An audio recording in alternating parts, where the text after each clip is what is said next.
Watch Jay Slater's mom Debbie open up to The Sun on her torment over unanswered questions. The heartbroken mom of tragic teen Jay Slater has told how his family are tortured by so many questions over what happened when he went missing in Tenerife. Please subscribe to my YouTube channel. Debbie Duncan wept as she said she could not get her head around why Jay, 19, got into a car with two older men after a music festival and went to their remote Airbnb apartment. And Debbie, 56, said she believed Jay could have left the apartment fearing for his safety the next morning because he would never let his phone run out of charge. She said, "Why did he leave there without charging his phone? He would always charge his phone." There are so many questions. Debbie also revealed she spoke to Jay hours before he went out, and his last words to her were, "I love you, mother." Devastated Debbie wept as she sat alongside older son Zach, 24, for her first interview since Jay's body and possessions were found in a ravine in the rural de Teneri National Park on July 15th. The grim discovery brought to an end an agonizing 29-day search, which drew worldwide attention and thrust Debbie into a storm that has seen her trolled by sick ghouls, as we revealed yesterday. Jay, who went on holiday with pals Lucy Maylaw and Bradley Hargreaves, went missing on Monday, June 17th, after leaving the Airbnb apartment around 8 a.m. The apprentice bricklayer, who had been on holiday with pals Lucy Maylaw and Bradley Hargreaves, went missing on Monday, June 17th, after leaving the Airbnb apartment around 8 a.m.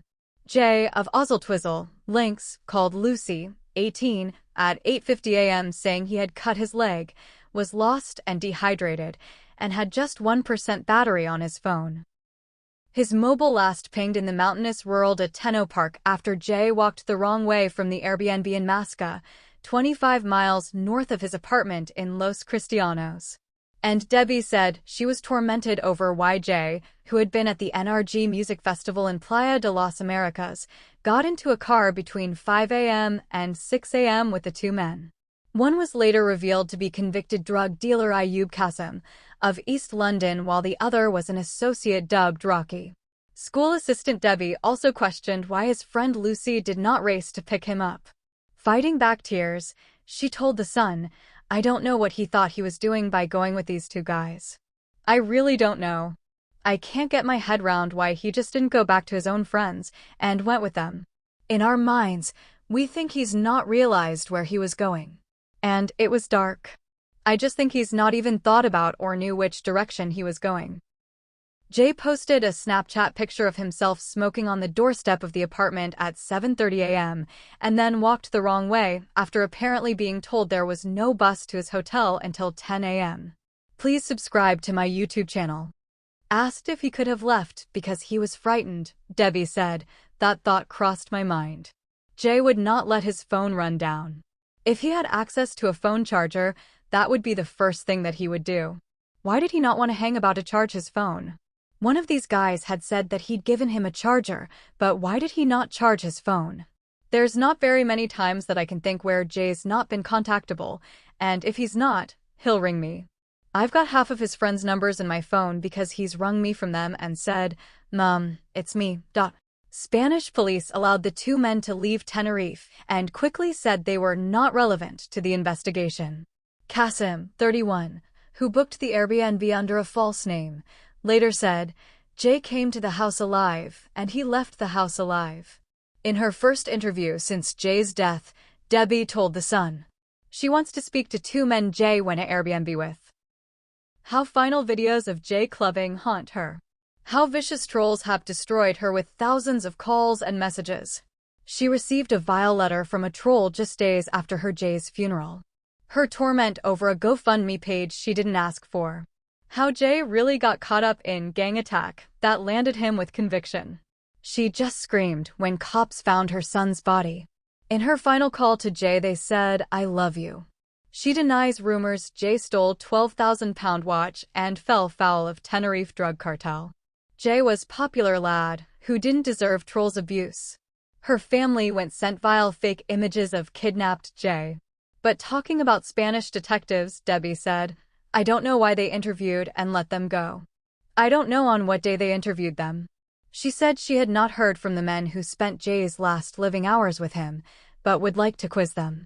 Debbie said, I would like to speak to them, probably in time.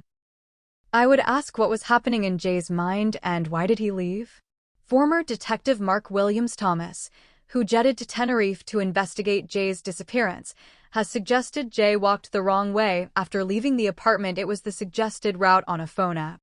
But Jay's brother, Zach, said, I looked on all different ways on the app, and none of them took you up. They all took you down. Please subscribe to my YouTube channel. If you were to go up, you'd have to drive all the way around Tenerife to get back to the bottom.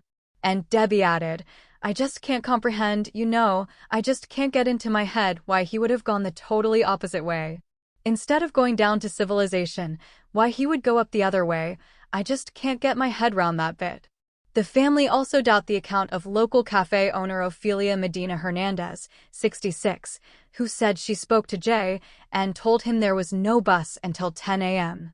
Debbie said, I don't know how he spoke to her, because she didn't speak a word of English.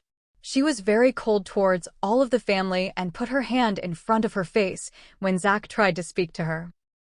Jay's mourning mother has also been left questioning why his friend Lucy did not race to his aid after her son's desperate last call to her. Debbie said, It has left me thinking, well, you knew his location. Well, why didn't you just go to him? Why didn't you just go? There are taxis everywhere and she could have just gone. When I spoke to her, I was saying, thanks for what you've done. Thanks for reporting him missing, obviously not knowing anything else at that point. But she's only a kid herself, she's only 18. I can't change anything and there are so many ifs and buts, and I can just drive myself insane thinking about everything. Debbie, who told us of the special bond she shared with Jay, encouraged him to go on his dream holiday. She paid for his room at the Paloma Beach Apartments in Los Cristianos, where he and Brad planned to stay for 4 days after the festival ended. She said Jay called her from the apartment hours before his fateful last night out. Debbie explained, I'd spoken to him earlier on. They'd just been chilling at their apartment and Jay had said he'd burned his shoulder. I'd packed him off with some aloe vera and said make sure you put that on and said what you're doing. He said he was not going mad and was going to have a few drinks. He used to call me mother and said, I love you, mother. I used to say, I love you, my boy. That were the last things that we said to each other, thank God. I'm just glad that we spoke to each other that night. Subscribe the channel to get such videos.